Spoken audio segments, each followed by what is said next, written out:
Kryetari i Partisë Socialiste Edi Rama u takua me strukturat lokale të asambleve të partisë së tij në Kavaj dhe Vorë, të cilëve u kërkoi të angazhohen maksimalisht në 60 ditët në vazhdim për të arritur një rezultat fitues në zgjedhjet parlamentare të 11 majit.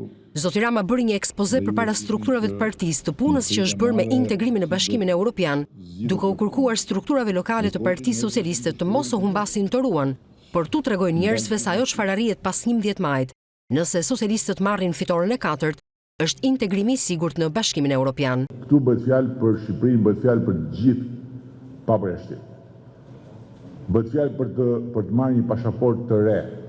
Është një pasaportë e re. Nuk do jetë më Republika e Shqipërisë, Republic of Albania, po do jetë Bashkimi Evropian, Republika e Shqipërisë. Një mesazh të posaçëm zoti Rama e kishte për kundërshtarët politik. Nga që më kanë ligju mu që thosha noc rogu, mi vejnë ca profile falso aty, edhe më shkruaj noc rogu në marsh. Në 11 maj ne duhet i prezentojmë atyre një noc rog madhështore. Do me thonë, duhet të më ndihmoni që ta realizojmë këtë.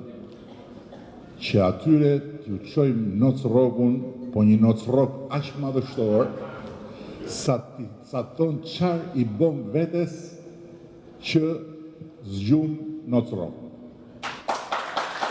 Socialistët i ndajnë vetëm pak orë nga shpallja përfundimtare e listës së kandidatëve për deputet.